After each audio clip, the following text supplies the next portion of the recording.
ومأوانا وملجانا وشفاء صدورنا وقرة أعيننا سيدنا محمدا عبده ورسوله بالهدى ودين الحق أرسله صلوات الله تعالى وسلامه عليه وعلى آله وأصحابه أجمعين. أما بعد فأعوذ بالله من الشيطان الرجيم. بسم الله الرحمن الرحيم.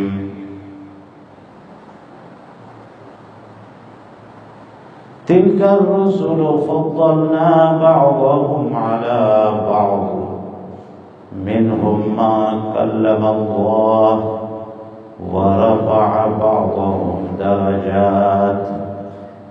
آمنت بالله صدق الله العلي العظيم وصدق رسوله النبي الأمين الكريم الرؤوف الرحيم ونحن على ذلك لمن الشاهدين والشاكرين والحمد لله رب العالمين.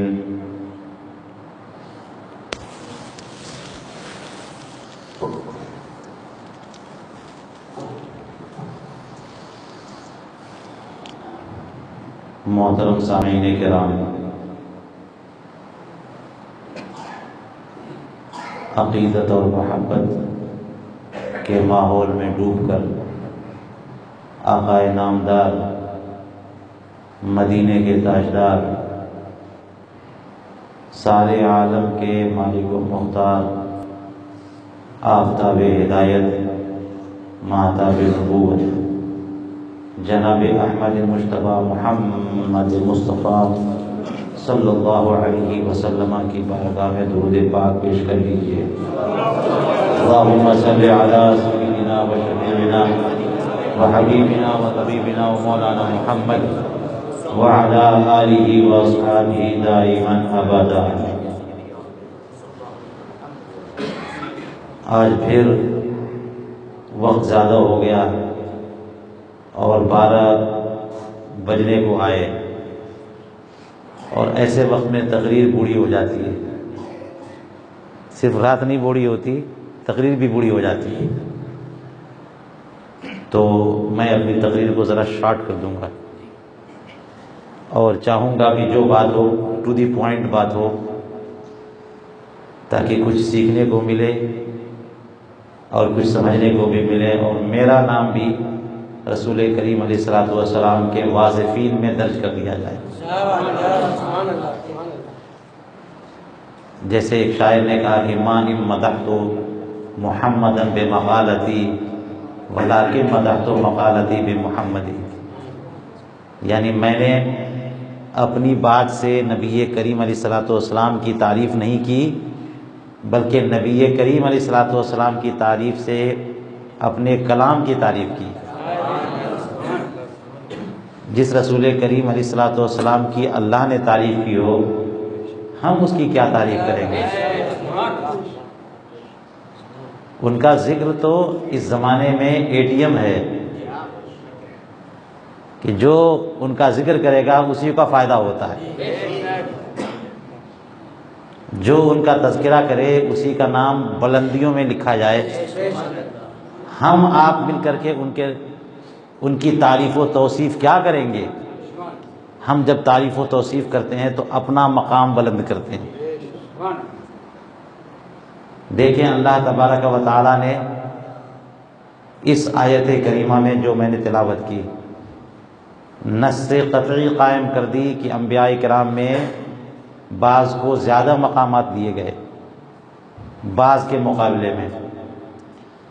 یعنی ایک جگہ قرآن پاک میں سورہ بقرہ میں یہاں جو ارشاد فرمایا کہ لا نفرق بین احد من الرسل، آمن الرسول میں، کہ ہم اللہ کے رسولوں میں کوئی فرق نہیں کرتے، کوئی فرق نہیں کرتے.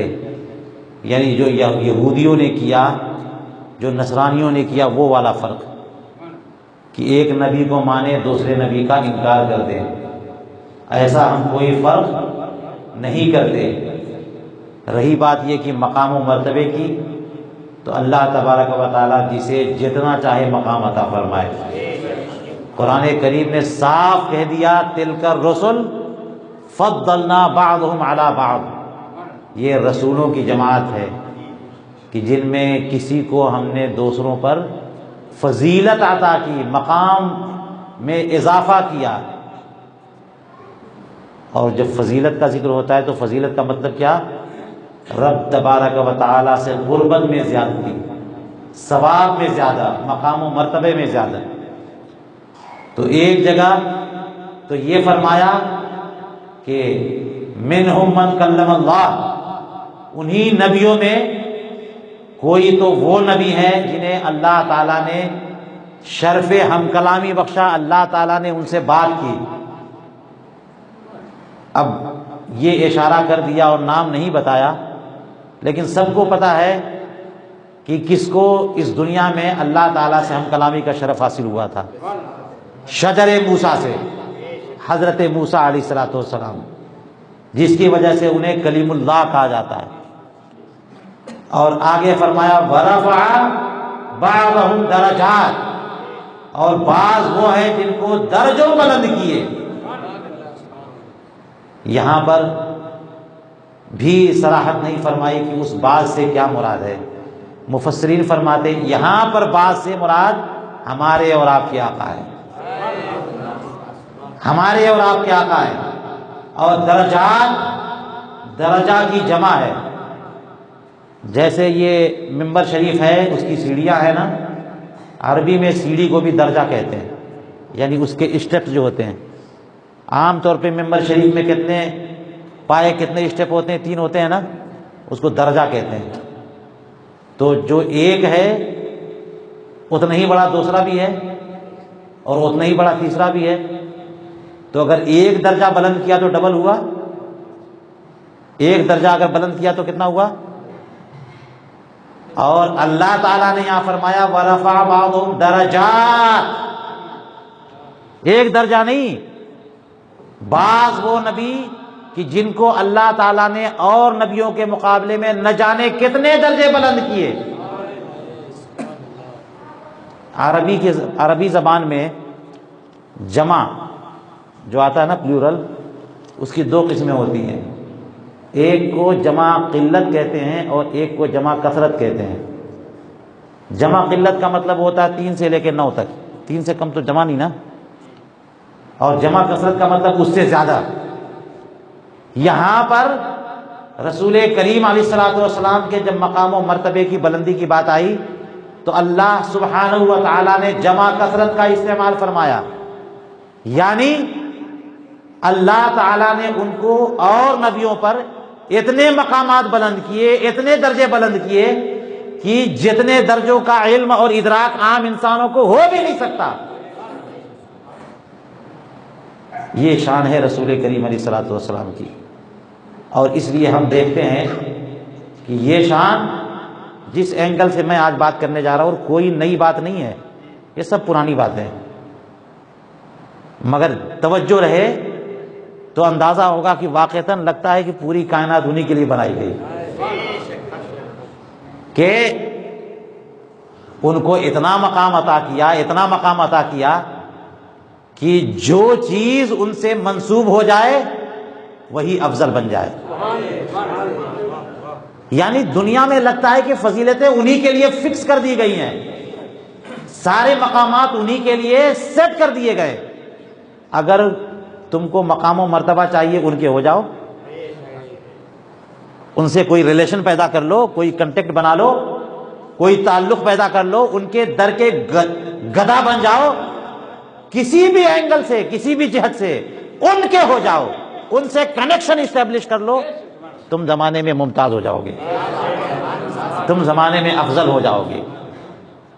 چنانچہ ہم نے دیکھا کہ نبی کریم علیہ السلام جس علاقے میں پیدا ہوئے وہ کائنات کی سب سے افضل ترین سرزمین،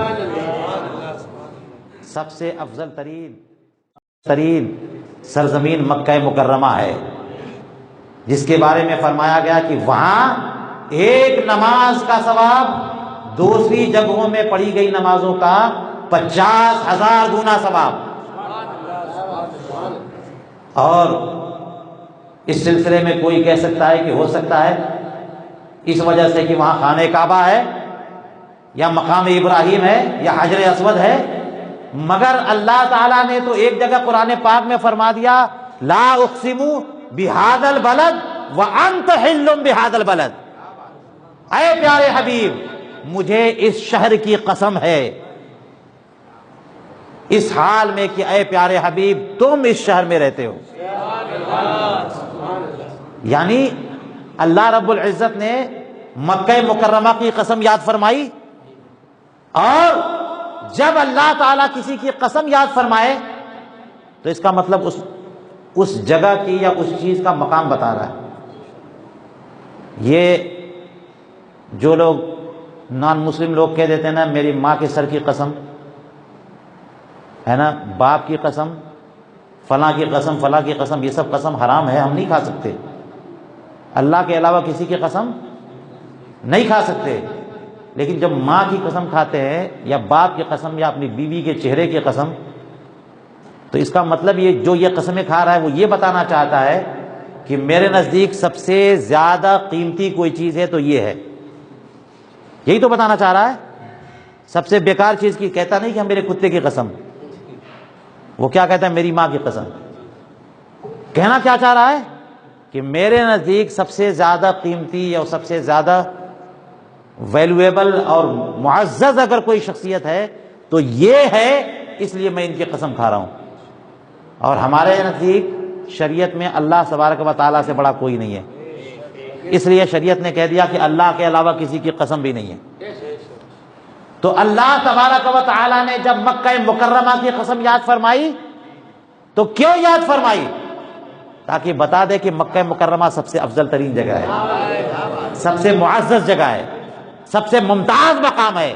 لیکن اگر یہ سب سے افضل اور ممتاز مقام ہے تو یا اللہ کس وجہ سے؟ وَأَنْتَ حِلٌّ بِهَذَا الْبَلَدِ، اے پیارے حبیب اس وجہ سے کہ تم یہاں پر رہتے ہو۔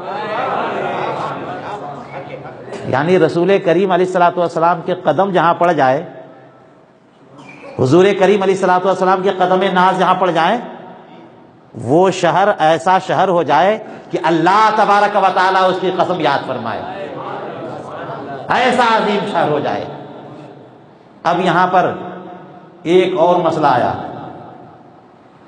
کہ سیدنا علی ابن ابی طالب رضی اللہ تعالیٰ عنہ کے بارے میں مشہور ہے کہ وہ حرم عین کعبہ خانہ کعبہ کے اندر پیدا ہوئے۔ آپ نے یہ بات سنی ہوگی، سیدنا علی ابن ابی طالب کہاں پیدا ہوئے؟ خانہ کعبہ کے اندر پیدا ہوئے۔ حالانکہ اس میں اختلاف ہے کہ خانہ کعبہ کے اندر پیدا ہوئے یا نہیں پیدا ہوئے۔ ایک اور نام آتا ہے حکیم ابن حزام کا غالباً، ان کے بارے میں یہ طے ہے کہ وہ خانہ کعبہ کے اندر پیدا ہوئے۔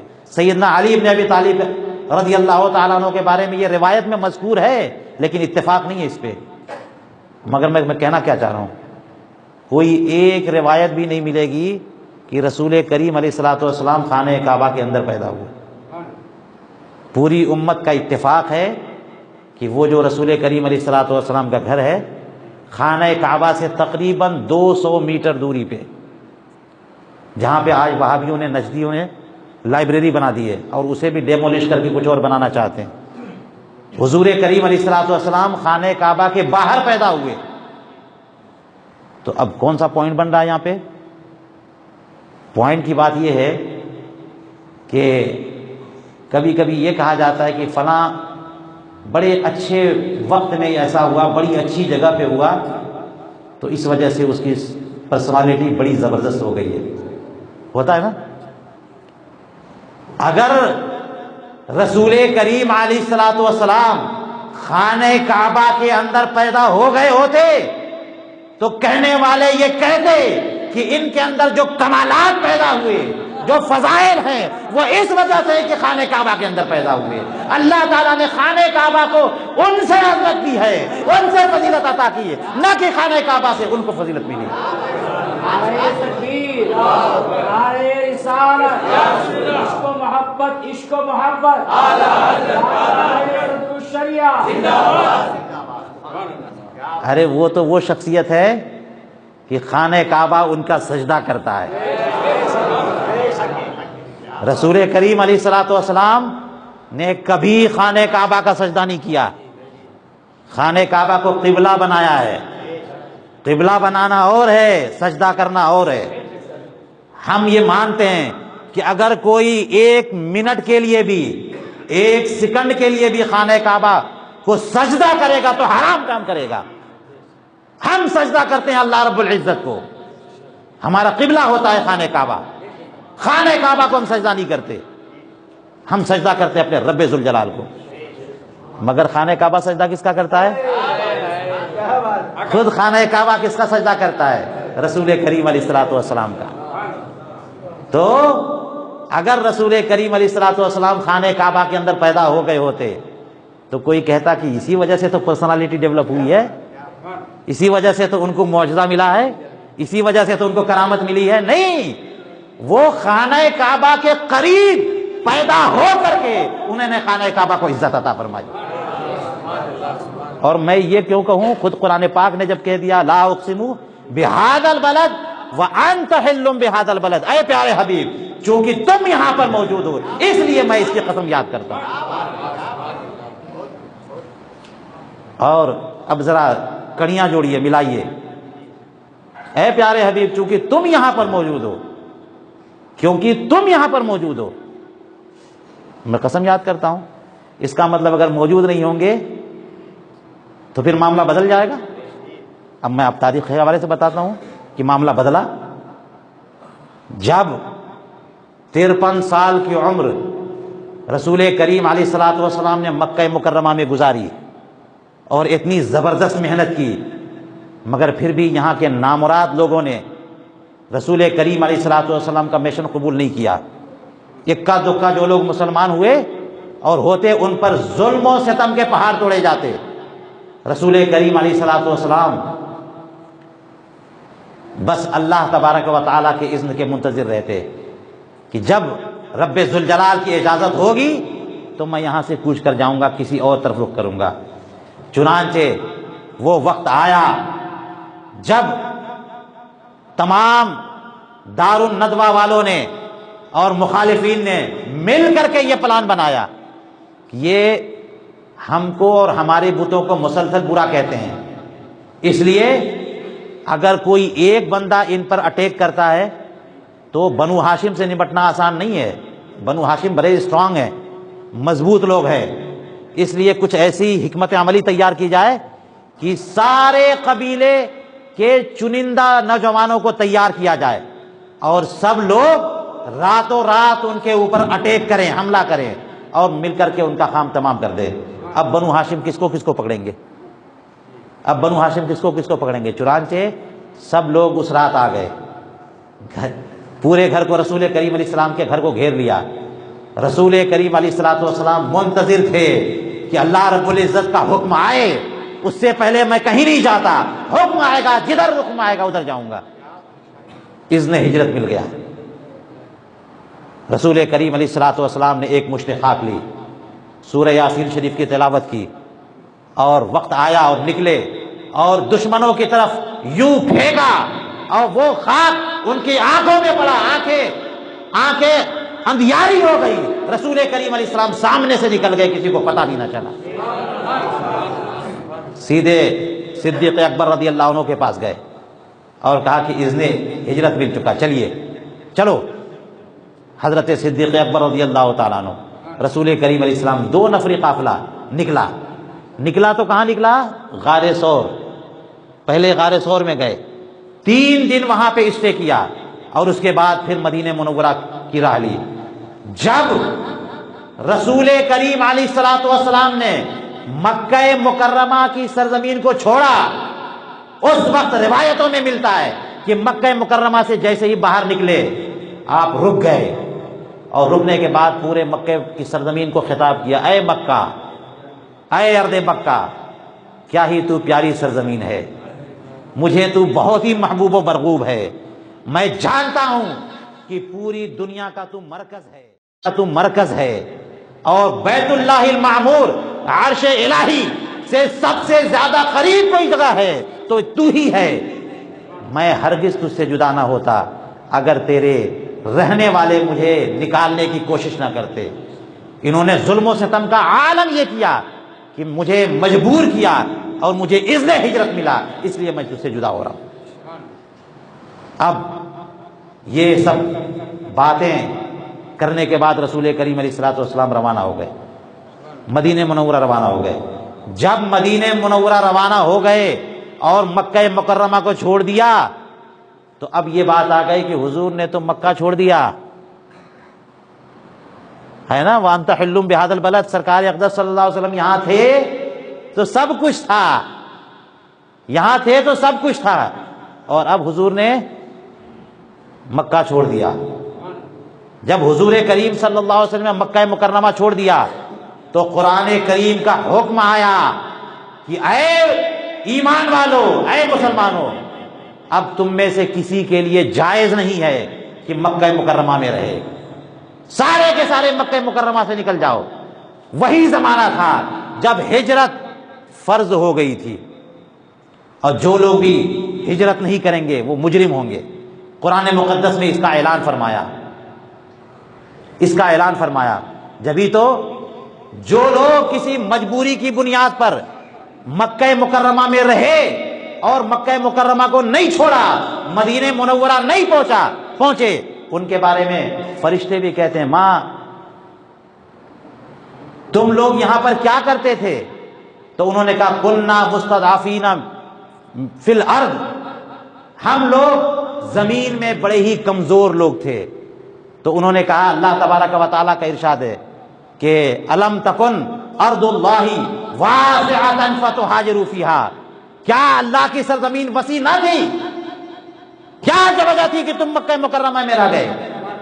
مکہ مکرمہ کو کیوں نہیں چھوڑا؟ کیا اللہ کی سرزمین بڑی نہیں تھی، وسیع نہ تھی کہ تم ہجرت کے کہیں چلے جاتے، اتر چلے جاتے، دکھن چلے جاتے، پورب چلے جاتے، پچھم چلے جاتے، یہ علاقہ تو چھوڑتے؟ حضور کریم علیہ السلام نے جب چھوڑ دیا تو اب کسی کو رہنا جائز نہیں ہے، کسی کو رہنے کی اجازت نہیں ہے، کسی کو رہنے کی اجازت نہیں ہے۔ کہاں؟ جہاں خانہ کعبہ ہے وہیں پہ، وہیں خانہ کعبہ ہے، وہیں حجر اسود ہے، وہیں مقام ابراہیم ہے، وہیں چاہے زمزم بھی ہے، سب کچھ ہے، مگر حضور چلے گئے، حضور کریم علیہ الصلوۃ والسلام چلے گئے۔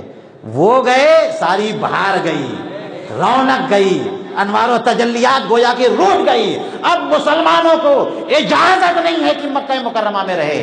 الم تکن ارض اللہ واسعۃ فتہاجروا فیہا، ہجرت کیوں نہیں کی؟ کیوں نہیں ہجرت کی؟ اب پکڑ ہو رہی ہے، کیوں نہیں ہجرت کی؟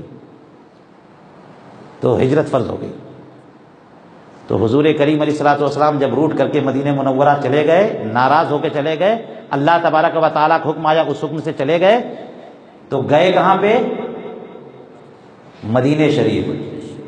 تو جب کوئی باعث رحمت و برکت ہوتا ہے، رحمتوں کا خزانہ جو ہوتا ہے وہ کہیں سے چلا جائے تو خزانہ چلا جاتا ہے، لیکن پہنچتا ہے کہاں خزانہ؟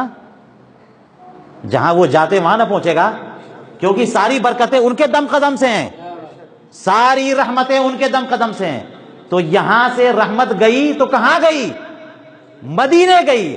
اب مدینہ منورہ سب سے افضل ترین، اب مدینہ سب سے زیادہ بارونق بن گیا، سب سے زیادہ افضل ترین خطہ اب مدینہ منورہ بن گیا۔ چنانچہ خود رسول کریم علیہ الصلوۃ والسلام فرماتے ہیں من استطاع ان یموت بالمدینہ فلیمت، مکہ مکرمہ کے بارے میں نہیں فرمایا، جس سے ہو سکے کہ مدینے میں مرے تو وہ مدینے میں مرنے کی کوشش کرے۔ وہ مکہ، وہ مدینہ جس کو بیماری کا گھر کہا جاتا تھا، یثرب کہا گیا، بیماری کا گھر، مگر جب رسول کریم علیہ الصلوۃ والسلام سراپا رحمت وہاں پر پہنچ گئے تو وہ رحمتوں کا خزانہ بن گیا۔ اب وہ یثرب نہیں رہا بلکہ طیبہ مدینہ بن گیا، اب وہ طیبہ بن گیا۔ سبحان اللہ۔ اب عالم یہ ہے کہ اس سے افضل ترین سرزمین کوئی نہیں ہے۔ میں آپ کو بتاؤں کہ رسول کریم علیہ الصلوۃ والسلام کی قبر انور جہاں ہے، اور وہ خطہ جو رسول کریم علیہ الصلوۃ والسلام کے جسم اقدس سے ٹچ کر رہا ہے، اس کے بارے میں علامہ قسطلانی اپنی کتاب مواہب اللدنیہ میں لکھتے ہیں، فرماتے ہیں کہ وہ خطہ جو رسول کریم علیہ الصلوۃ والسلام کے جسم اقدس سے مس کر رہا ہے، وہ خانہ کعبہ سے بھی افضل ہے، آسمانوں سے بھی افضل ہے، بیت المعمور سے بھی افضل ہے، عرش سے بھی افضل ہے۔ پوری کائنات میں کوئی ایسی جگہ نہیں جو اس سے زیادہ افضل ہو۔ اب چونکہ روایتیں مختلف ہیں، اور بہت ساری روایتوں میں مکہ مکرمہ میں نماز کا ثواب زیادہ لکھا ہے مدینہ منورہ سے۔ مدینہ منورہ میں مسجد نبوی میں جو نماز پڑھتا ہے اس کا بھی بہت ثواب، اور مکہ مکرمہ میں جو نماز پڑھتا ہے اس کا بھی بہت ثواب، اور ثواب مکہ مکرمہ والا زیادہ لکھا ہے۔ تو اس لیے بعض لوگ یہ کہتے ہیں کہ مکہ مکرمہ مدینہ منورہ میں کون افضل ہے؟ مکہ مکرمہ افضل ہے، لیکن بہت سارے علماء کہتے ہیں کہ نہیں، مدینہ منورہ افضل ہے۔ ہمارے اعلی حضرت فرماتے ہیں کہ مکہ نہ صحیح افضل، طیبہ نہ صحیح افضل، مکہ ہی بڑا ظاہر، طیبہ نہ صحیح افضل، مکہ ہی بڑا ظاہر، ہم عشق کے بندے ہیں کیوں بات بڑھائی؟ اعلی حضرت کیا کہہ رہے ہیں؟ اب سمجھو، ہم عشق کے بندے ہیں، تو عشق کدھر جائے گا؟ مدینے جائے گا۔ اگر جلال اور جبروت کی بات کریں تو مکہ جائے گا، اور اگر جمال کی بات کریں تو مدینہ جائے گا۔ ہم عشق کے بندے ہیں کیوں بات بڑھائی؟ ہمیں کچھ نہیں سننا۔ یہ مدینہ منورہ ہے۔ اسی لیے میں کہتا ہوں کہ سیدنا امام مالک رضی اللہ تعالیٰ عنہ نے ایک بہترین روایت قائم کی۔ مدینہ منورہ میں پیدا ہوئے، اور یہ حدیث پاک ان کو پلی، اور پھر مدینہ منورہ کبھی چھوڑا نہیں انہوں نے، کبھی نہیں چھوڑا، کیونکہ رسول کریم علیہ السلام نے فرمایا تھا کہ جس سے ہو سکے یہاں مرے، مدینہ منورہ میں مرنے کی کوشش کرے۔ تو آج کل کا کوئی وہابی ہوگا تو شاید یہ مطلب نکالے کہ سوسائیڈ کر لو، گھونپ لو چھری، یہ مطلب نہیں ہے۔ بھائی موت کب آئے کچھ پتا نہیں، موت کب آئے کچھ پتا نہیں، تو جس سے ہو سکے کہ مدینے میں مرے وہ مدینے میں مرے۔ اس کا مطلب یہ ہوا مدینے چھوڑ کے نہیں جاؤ، اس کا مطلب جب مدینے آ گئے تو اب چھوڑنا ہی نہیں ہے، مدینہ چھوڑنا نہیں ہے۔ اور میں کسی اور کی کیا بات کروں، خود رسول کریم علیہ السلام کی بات نہیں کر لوں؟ حضور کریم علیہ الصلوۃ والسلام جب مکہ مکرمہ چھوڑ کے مدینہ منورہ آئے، آپ لوگ بھی اگر کسی اور شہر کے ہوں اور کہیں اور کے ہوں، یا پھر پالی کے ہیں اور کہیں اور بزنس کرتے ہیں، جاب کرتے ہیں، پلٹ کر کے اپنے پرانے شہر آتے ہیں تو سوچتے ہیں کہ ذرا 2 گھڑی اور رہ لیں، ذرا 1 دن اور رہ لیں، ایک مرتبہ اور ٹرین چھوٹ جائے، ایک مرتبہ اور ٹکٹ کینسل ہو جائے، ایک مرتبہ اور لاک ڈاؤن لگ جائے، ایک مرتبہ اور کچھ ہو جائے، کہ یہ اپنا پرانا شہر ہے، بڑا پیارا محبوب شہر ہے، چاہے دیہاتی کیوں نہ ہو، ہے کہ نہیں ہے؟ اپنا مادر وطن پیارا ہوتا ہے، مگر رسول کریم علیہ الصلوۃ والسلام کی بات الگ ہے۔ حضور کریم علیہ السلام نے جب مکہ چھوڑ دیا تو چھوڑ دیا، ریکارڈ میں ہے کہ 2 مرتبہ اس کے بعد مکہ مکرمہ گئے۔ اس کے بعد کتنی بار گئے؟ 2 مرتبہ۔ اور جب عمرۃ القضاء میں گئے ہیں اور 3 دن کی اجازت ان لوگوں نے دی تھی، رسول کریم علیہ الصلوۃ والسلام انٹر ہوئے خانے حرم شریف میں، اور 3 دن جیسے ہی مکمل ہوئے کہے چلو نکلو مکہ مکرمہ سے مدینہ منورہ۔ مگر وہ تو ایام وہ تھے کہ کفار مکہ ان کا اقتدار بول رہا تھا، ہمارا کوئی اقتدار نہیں تھا۔ لیکن اب بتائیے دوسری مرتبہ، 3 مرتبہ جب فتح مکہ فرمایا، وہ بھی مکہ مکرمہ جب فتح کیا آپ نے سن 8 ہجری میں، تو اب پورے مکہ مکرمہ پر کنٹرول، اور مکہ مکرمہ پہ جب کنٹرول کیا تو روایتوں میں آتا ہے کہ 18 دن آپ نے قیام کیا، 18 دن مکہ مکرمہ میں قیام کیا، اور وہ بھی کس لیے؟ سارے لا اینڈ آرڈر کو کنٹرول کرنے کے لیے، انجوائے کرنے کے لیے نہیں، ذرا اپنا وہ گھر دیکھ لیں، ذرا وہ دیکھ لیں، نہیں۔ اب خانہ کعبہ کے اندر جو بت رکھے گئے تھے سب کو گرانا ہے، جو تصویریں بنا دی تھی سب کو مٹانا ہے، خانہ کعبہ مسجد حرام کو صاف ستھرا کرنا ہے۔ اس میں ٹائم لگے گا کہ نہیں لگے گا؟ امام کون رہے گا؟ مؤذن کون رہے گا؟ اب یہاں پر تو فوج در فوج جب مسلمان ہو رہے ہیں، سب کا اسلام بھی قبول کرنا ہے، کفار مکہ کا بھی حساب کرنا ہے، سارے معاملات کرنے ہیں۔ 18 دن میں اتنے معاملات کنٹرول میں آتے ہیں؟ حضور کریم علیہ السلام نے سارے معاملات کو 18 دن میں کنٹرول کیا، اور پھر چلے گئے حوازن کی طرف، پھر چلے گئے طائف کی طرف، پھر چلے گئے دوسرے علاقوں میں، اور آنے کے بعد پھر وہاں سے عمرہ کیا، اور پھر مدینہ منورہ چلے گئے، نہیں رکے۔ اب سنیے سب سے اہم بات، جب حج کے لیے تیسری مرتبہ رسول کریم علیہ السلام گئے تو ایسے وقت میں مدینہ منورہ چھوڑا آپ نے جبکہ اس زمانے میں جو مسافت سفر ہوتی تھی، آج کل تو 420 کلومیٹر مکہ مکرمہ و مدینہ منورہ کی مسافت ہے، تو بڑی اسپیڈ کے ساتھ گاڑیاں چلتی ہیں 4-5 گھنٹے میں بھی، اور اب تو ٹرین بھی شروع ہو گئی بڑی فاسٹ اسپیڈ سے۔ مگر اس زمانے میں مکہ مکرمہ سے مدینہ منورہ کتنے دنوں کی مسافت؟ جتنے دنوں کی بھی مسافت ہو، روایتوں میں یہ لکھا ہے کہ حضور کریم علیہ الصلوۃ والسلام ذوالقعدہ کے آخری دنوں میں مدینہ منورہ سے روانہ ہوئے تھے۔ اب سوچئے، ذوالحجہ کی 8 تاریخ سے حج شروع ہو جاتا ہے، کیونکہ 8 تاریخ یہ یوم الترویہ منی میں پہنچنا ہے، اور 9 تاریخ کیا ہے؟ یوم عرفہ، اور وہی حج ہے، اور 10 تاریخ یوم النحر، تو 8 تاریخ کو لامحالہ پہنچنا ہے، اور اگر 9 تاریخ کو نہیں پہنچے تو پھر حج کیسے کریں گے آپ؟ اس کے لیے ہندوستان سے بھی لوگ کب جاتے ہیں؟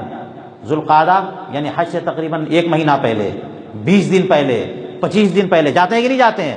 ہوائی جہاز سے جاتے ہیں۔ حضور کریم علیہ الصلوۃ والسلام مدینہ منورہ سے کب نکلے؟ صرف 10 دن یا 8 دن پہلے۔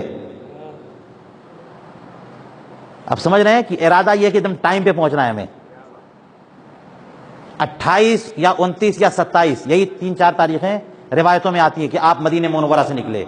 اس کا مطلب یہ ہوا کہ 7-8 دن تو راستے میں لگیں گے، 7-8 دن تو لگیں گے۔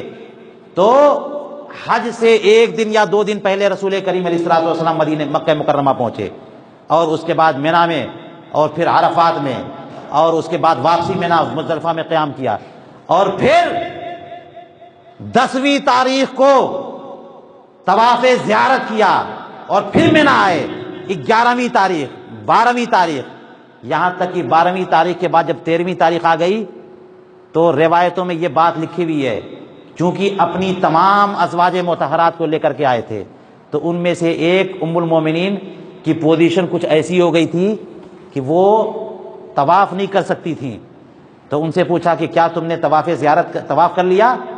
تو وہ رونے لگ گئی، یا رسول اللہ میں طواف نہیں کر سکی۔ تو فرمایا کہ کیا تم طواف زیارت نہیں کر سکی؟ تو کہنے لگی یا رسول اللہ طواف زیارت تو کر لیا۔ کہا کہ تب چلو، جو خواتین ناپاک ہو جائیں طواف زیارت اگر کر چکی ہیں تو طواف وداع بھی واجب ہے، طواف وداع ان سے ساقط ہے۔ طواف وداع نہ کر سکی تو رکنے کی ضرورت نہیں ہے۔ حضور کریم علیہ السلام یہ نہیں کہہ رہے کہ رکو، تم پاک ہو جاؤ گی ہم طواف وداع کریں گے تب جائیں گے۔ 13ویں تاریخ کو رسول کریم علیہ السلام نے مکہ مکرمہ چھوڑ دیا، مدینہ منورہ چلے گئے۔ اب بتائیے 12ویں تاریخ تو لاسٹ ڈیٹ ہے، 13ویں تاریخ کو رسول کریم علیہ السلام مکہ مکرمہ چھوڑ رہے ہیں۔ یہ نہیں کر رہے ہیں کہ ذرا 1 دن اور اسٹے کر لے، یہ میرا شہر ہے۔ 53 سال تک رسول کریم علیہ السلام نے یہاں وقت گزارا، بچپنا یہاں گزارا، جوانی یہاں گزاری، سارے بچے یہاں ہوئے، شادی حضرت خدیجہ الکبریٰ سے یہاں ہوئی، سارا علاقہ یہ ہے، مگر حج کے لیے بھی آئے ہیں۔ تو جیسے ہی 12ویں تاریخ مکمل ہوئی، چلو مدینے چلتے ہیں، چلو مدینے چلتے ہیں۔ کیوں؟ اس لیے کہ مدینہ منورہ جب چلے گئے ساری رحمتیں وہیں چلے گئی، ساری رحمتیں وہیں۔ حضور کریم علیہ السلام مدینہ منورہ نہیں چھوڑتے تھے جب تک کی ضرورت نہیں ہوتی تھی۔ جب کہیں جہاد ہوتا، غزوہ ہوتا، وہاں جاتے، پھر نہیں جاتے۔ تو امام مالک کا طریقہ کیا ہوا کہ مدینہ چھوڑنا ہی نہیں ہے، مدینہ چھوڑنا ہی نہیں ہے، کیونکہ ہم کو آپ کو یہ تو پتا نہیں ہے نا کہ کب موت آ جائے، موت کب آ جائے یہ تو پتا نہیں ہے. تو اب مدینے میں مرنے کی کیا صورت ہے؟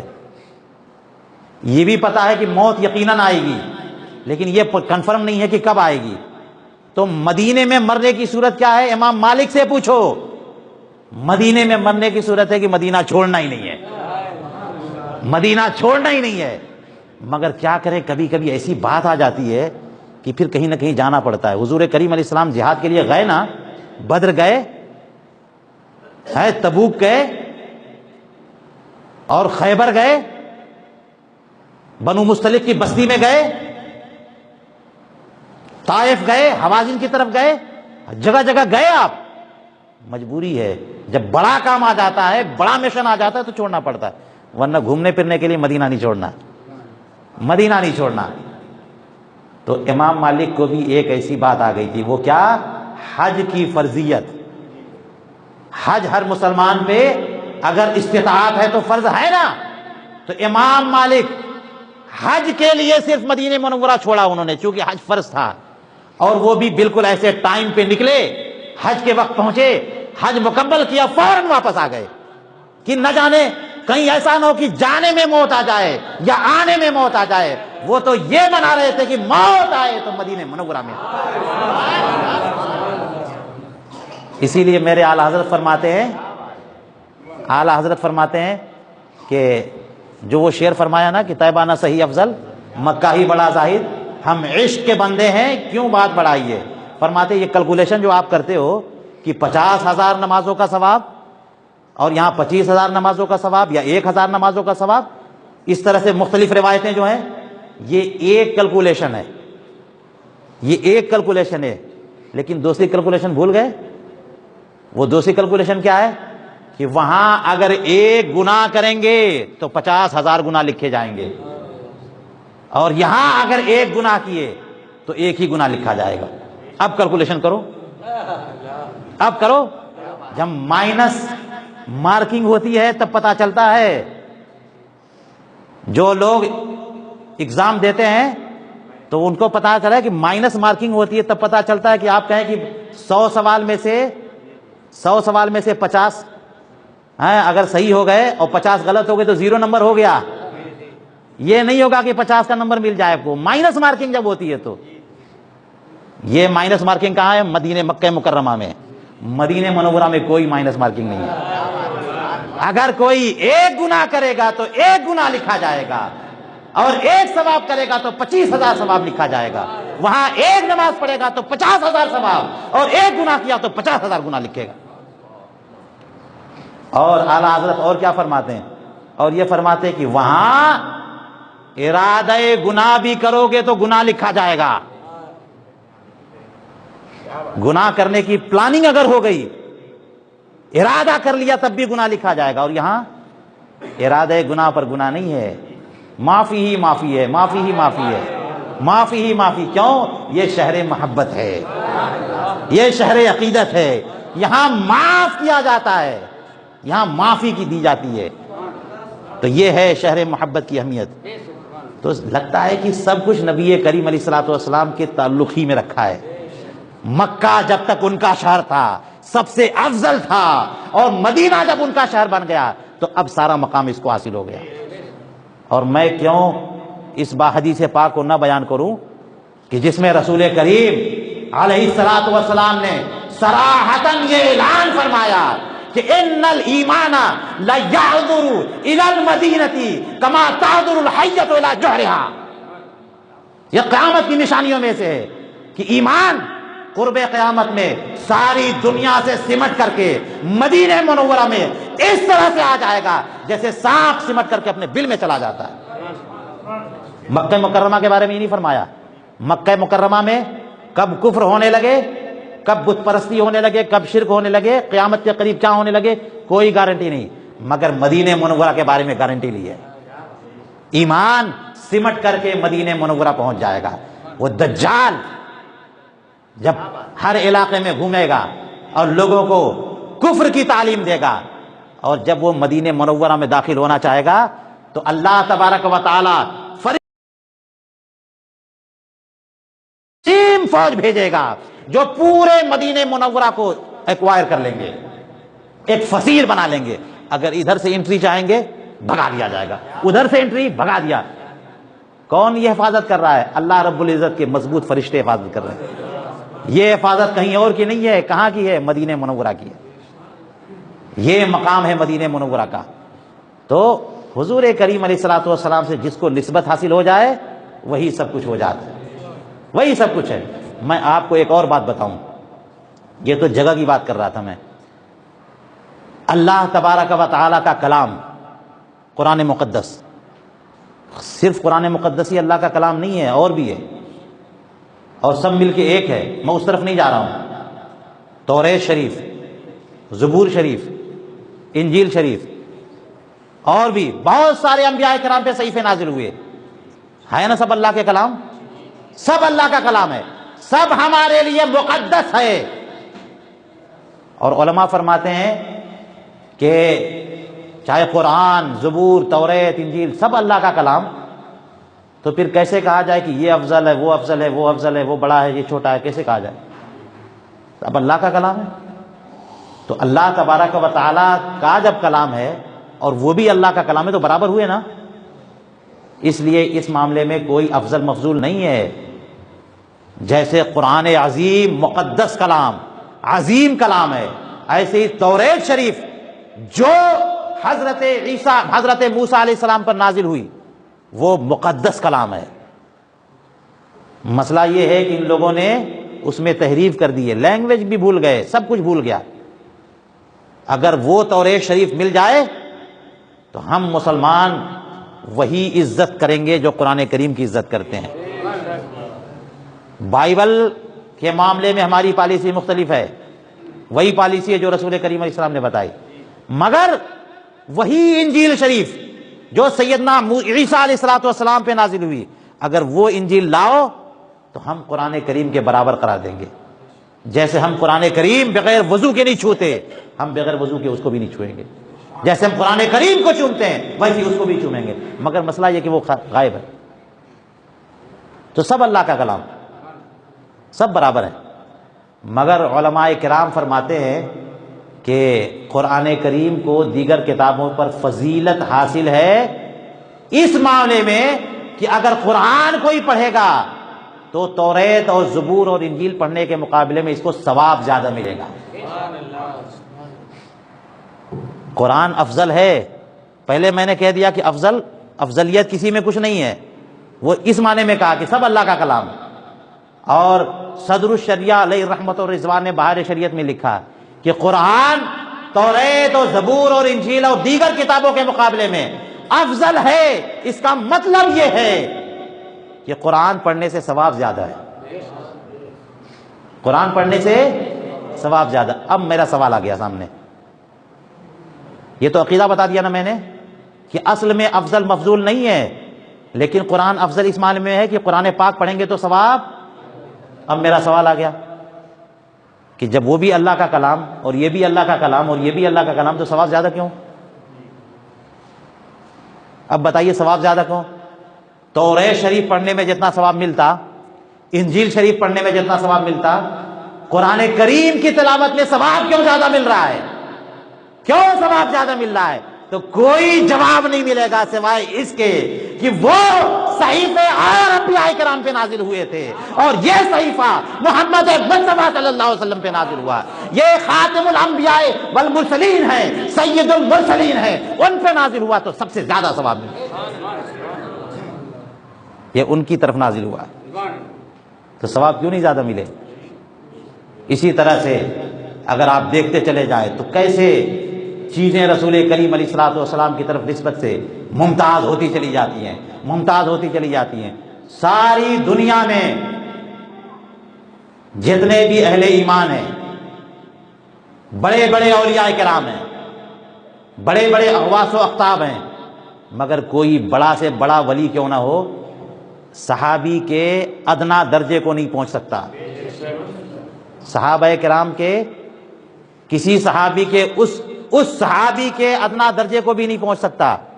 جس صحابی کا نمبر سب سے آخر میں ہو مقام و مرتبے کے اعتبار سے، سارے صحابہ کرام عادل اور عدول ہیں، عظیم ہیں. کیوں ایسا ہے؟ یعنی جس کو رسول کریم علیہ الصلوۃ والسلام نے دیکھ لیا، یا جس نے رسول کریم علیہ السلام کو دیکھ لیا حالت ایمان میں، اس کا عالم یہ ہے کہ دنیا کے سارے مومنین سے اس کا مقام بڑھ گیا.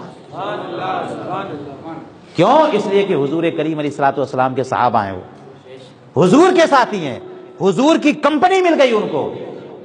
جب حضور کریم علیہ الصلوۃ والسلام کی کمپنی مل گئی ہے، ساتھ مل گیا، تو اب عالم یہ ہے کہ دنیا کا کوئی ولی ان کے برابر نہیں ہو سکتا. کیا یہ آگے پیچھے کی بنیاد پہ یہ کہہ سکتے ہیں؟ نہیں. اس میں تقدم و تاخر کی بنیاد پہ فضیلت نہیں ہوتی. یعنی کوئی ولی پہلے کے تھے اور بعد میں کوئی ولی آئے. اولیاء کرام میں مقامات و مراتب ہیں نا. یہ اور بات ہے کہ ہمیں پتہ چلے نہ چلے. تو کوئی ولی پہلے پیدا ہوئے اور کوئی ولی بعد میں پیدا ہوئے، تو کیا ضروری ہے پہلے والے ولی بعد والے ولی سے بڑے ہوں؟ کوئی ضروری ہے؟ اگر ایسی بات ہوتی تو حضرت غوث پاک رضی اللہ تعالیٰ عنہ جو 5ویں صدی ہجری کے 6ٹھی صدی ہجری میں وفات ہوئی ان کی، وہ تمام اولیاء کرام کے سردار نہیں ہوتے. اعلیٰ حضرت نے باقاعدہ اس موضوع پر کتاب لکھی ہے اور فرمایا کہ صحابہ کرام کے بعد بعض وہ تابعین جن کی فضیلت پر نص قائم ہے، ان کے علاوہ جتنے بھی اولیاء کرام ہیں، چاہے 200 300 400 سال پہلے کے، ان تمام اولیاء کرام سے غوث پاک کا مقام بڑھا ہے. کیسے مقام بڑھا ہوا؟ حالانکہ بعد میں آئے، 400 سال کے بعد آئے، پھر بھی مقام کیسے بڑھا ہوا؟ اس کا مطلب یہ ہوا کہ پہلے آنے اور بعد میں آنے سے فرق نہیں پڑتا. بات سمجھ میں آئی؟ چونکہ ایک مولانا صاحب پہلے پیدا ہوئے تھے، ایک دوسرے مولانا صاحب بعد میں پیدا ہوئے، تو آگے پیچھے کی بنیاد پر پہلے والے مولانا صاحب بڑے ہو جائیں گے. تب تو پھر اعلیٰ حضرت کو چھوٹے مولانا صاحب کہنا پڑے گا. بات سمجھ میں آ رہی ہے؟ اعلیٰ حضرت تو بہت بعد میں پیدا ہوئے، ابھی 100 سال کا معاملہ گزرا. سنو اعلیٰ حضرت کے بارے میں علماء فرماتے ہیں کہ کئی 100 سال پہلے کے علماء کرام، ان سے بھی مقام اعلیٰ حضرت کا بڑا ہے. کئی 100 سال پہلے کے علماء. یہ تو اللہ کا فضل ہے کہ بعد والے کو کبھی مقام بلند دے دے، پہلے والے کو کبھی مقام بلند دے دے، بعد والے کو مقام بلند دے دے. مگر بات کہنا میں یہ چاہ رہا ہوں کہ کوئی ضروری نہیں ہے کہ بعد والے مومنین پہلے والے مومنین سے افضل نہ ہو. مگر بات جب نبی کریم علیہ السلام کی آ جائے گی تو ساری پالیسی بدل جائے گی، سارا پوائنٹ بدل جائے گا، ساری چیز بدل جائے گی. اب چاہے کوئی مقام ولایت میں کہیں تک کیوں نہ پہنچا ہو، کسی صحابی کے مقام کو نہیں پہنچ سکتے. کیسے صحابہ کرام کا مقام اتنا بلند ہوا؟ صرف اس وجہ سے کہ وہ رسول کریم علیہ السلام کے صحابہ ہیں، حضور کریم علیہ السلام کے صحابہ ہیں. امام حسن و حسین کا مقام کیسے بلند ہوا؟ حضرت فاطمہ زہرا بطول زہرا کا مقام کیسے بلند ہوا؟ خود رسول کریم علیہ السلام فرماتے ہیں کہ ان بنتی ھذا سیدۃ نساء الجنہ، یہ میری بیٹی جنتی خواتین کی سردار ہے. تو خواتین جنتی خواتین کی سردار کیسے ہوئی؟ کیونکہ رسول کریم علیہ السلام ان کو چاہتے تھے. آپ کی 4 بیٹیاں تھیں، حضرت زینب سب سے بڑی، پھر اس کے بعد رقیہ، اور پھر اس کے بعد ام کلثوم، اور پھر سب سے چھوٹی فاطمہ، اور جو سب سے رضی اللہ تعالیٰ عنہن. ہوتا ہے نا 4 بیٹیاں اگر کسی کو ہیں تو سب سے چھوٹی والی بیٹی سب سے پیاری لگتی ہے. ویسے بیٹیاں بڑی پیاری ہوتی ہیں، بیٹے بھی ہوں بیٹیاں بھی ہوں، تو باپ جو ہے نا کس کی طرف زیادہ جھکتا ہے؟ لوگ کہتے ہیں کہ ماں جو ہے وہ بیٹے کی طرف جھکتی ہے کیونکہ وہ پیسہ کما کے دے گا. اب باپ کو پیسے ویسے کی فکر نہیں ہے، وہ تو دیکھتا ہے پیاری ہے بچی، بہت پیاری ہے بچی، یہ چلی جائے گی. تو باپ کا جھکاؤ کس طرف ہوتا ہے؟ بیٹی کی طرف. اور اس میں دوسرے والی تیسرے والی جو سب سے چھوٹی ہے سب سے زیادہ جھکاؤ اس کی طرف. رسول کریم علیہ السلام کی سب سے چھوٹی بیٹی حضرت بطول زہرا، سب سے زیادہ پیار ان سے تھا. اور جب سب سے زیادہ پیار تھا تو پوری کائنات کی ساری خواتین سے سب سے زیادہ مقام مل گیا. ساری خواتین جنت سے سرداری مل گئی. کیوں مل گئی؟ اس لیے کہ رسول کریم علیہ السلام نے ان کو چاہ لیا. ورنہ بیٹیاں بھی چاروں برابر ہوتی، مگر رسول کریم علیہ السلام جس کو چاہے ان کو مقام ہی کیا بلند مل جائے۔ اور حضرت امام حسن کو رسول کریم علیہ السلام نے چاہ لیا، امام حسین کو چاہ لیا، اور جب ان کو چاہ لیا تو فرماتے ہیں الحسن والحسین ہما سیدہ شباب اہل الجنہ، یہ حسن اور حسین کون ہیں؟ یہ جنتی جوانوں کے سردار ہیں۔ یہ جنتی جوانوں کی سرداری کیسے ملی؟ رسول کریم علیہ السلام نے چاہ لیا، اللہ نے جنتی جوانوں کا سردار بنا دیا، کیونکہ رسول کی چاہت ہے۔ ایک مرتبہ ایک صحابی نے رسول کریم علیہ السلام سے ایک سوال کیا۔ سوال یہ کیا کہ یا رسول اللہ، آپ کو سب سے زیادہ محبت کس سے؟ بڑا کلیئر کٹ سوال تھا۔ تو رسول کریم علیہ السلام نے جواب بھی بالکل ٹو دی پوائنٹ دیا، صاف جواب۔ فرمایا عائشہ، سب سے زیادہ محبت میری عائشہ سے۔ تو پوچھنے لگے کہ من الرجال، میں خواتین کی بات نہیں کر رہا ہوں، مردوں میں سب سے زیادہ محبت کس سے؟ تو فرماتے ہیں کہ ابوہا، ان کے والد سے۔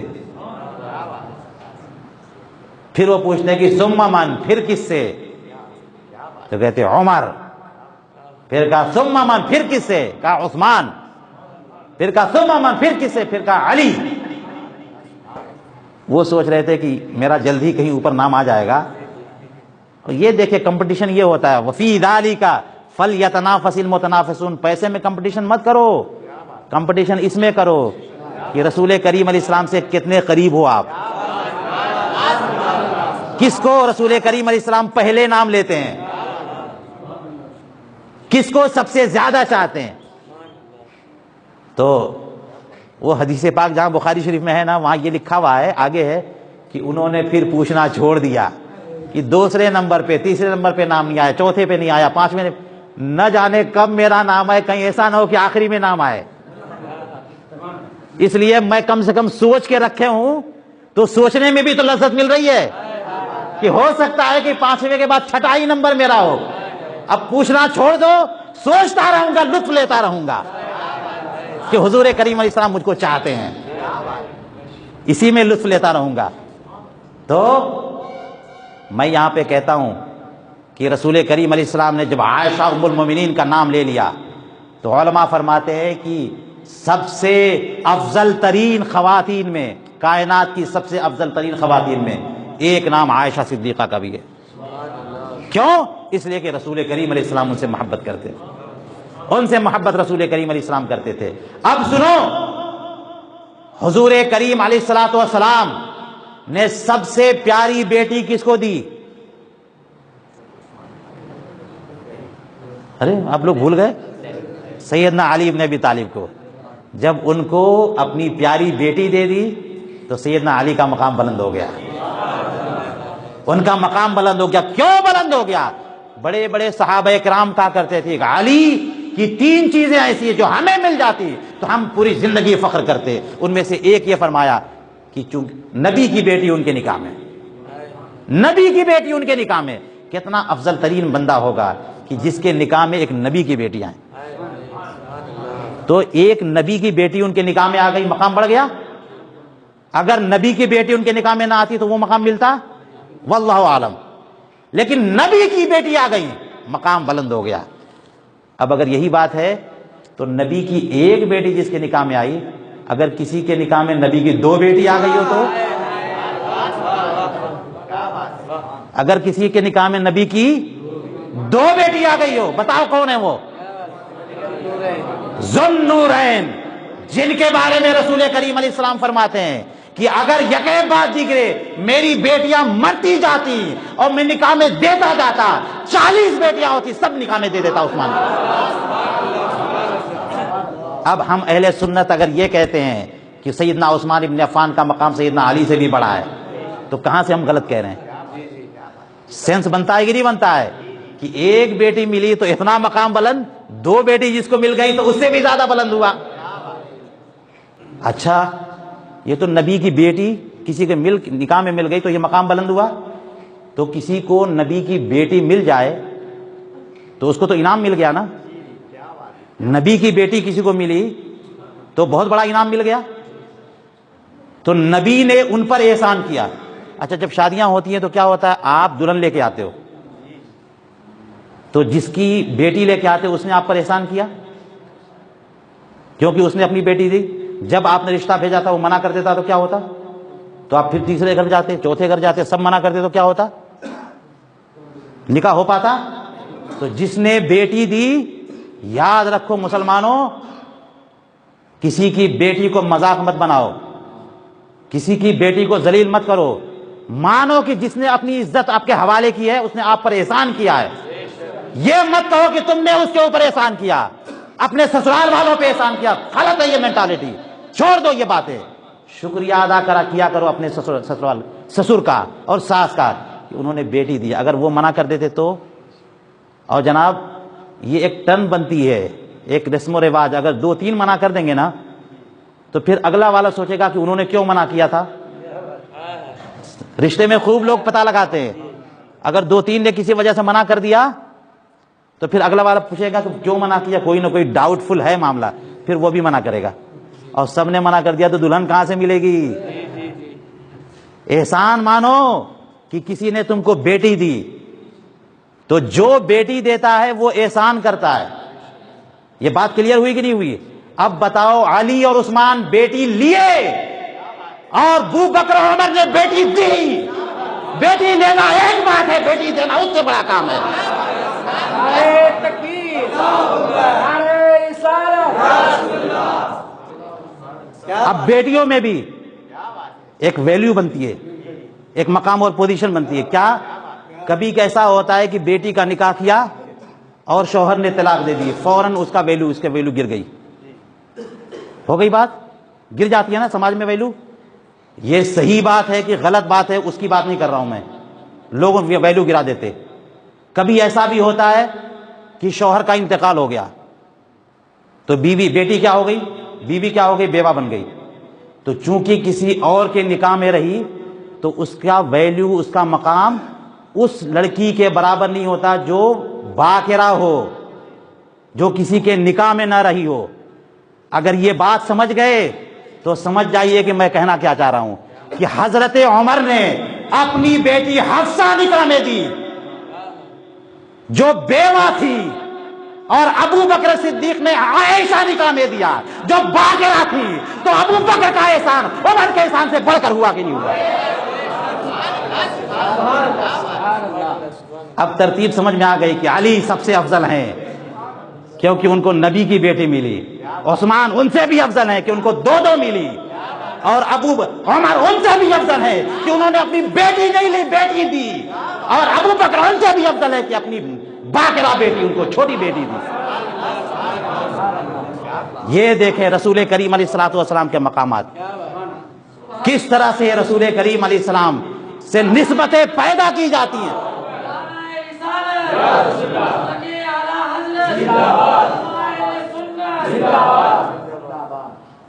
کیسے حضور کریم علیہ السلام سے نسبتیں بنتی ہیں اور مقامات ملتے چلے جاتے ہیں.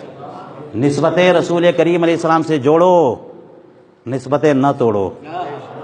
ان کے ہو جاؤ, کسی بھی جہت سے ان کے ہو سکتے ہو تو ہو جاؤ. اب ہم لوگوں کو کیا ملا ہے, کیا بچا ہے ہمارے لیے؟ ہم تو صحابی نہیں بن سکتے. آپ بن سکتے ہیں صحابی؟ نہیں بن سکتے. تابعی بھی نہیں بن سکتے, تبع تابعی بھی نہیں بن سکتے. کیا بن سکتے ہیں؟ اعلیٰ حضرت کے چاہنے والے تو بن سکتے ہیں. اعلیٰ حضرت کے چاہنے والے تو بن سکتے ہیں. اعلیٰ حضرت کو بھی جو مقام ملا وہ رسول کریم علیہ الصلوۃ والسلام کے چاہنے کی وجہ سے ملا. وہ محبت اللہ تعالیٰ نے اعلیٰ حضرت کے دل میں رسول کریم علیہ السلام کی رکھی کہ اعلیٰ حضرت کا نام کئی 100 سالوں میں تمام شاعروں سے بڑھ کر, تمام عالموں سے بڑھ کر, تمام فقہاء سے بڑھ کر, تمام محدثین سے بڑھ کر, تمام مفکرین سے بڑھ کر, تمام مصلحین سے بڑھ کر سب سے بڑا نام ہو گیا. یہاں تک کہ صوفیاء کرام سے بھی بڑا, اور اپنے زمانے کے قطب اعظم مانے گئے. یہ عظمتیں کہاں سے ملی؟ رسول کریم علیہ الصلوۃ والسلام کے عشق کے صدقے.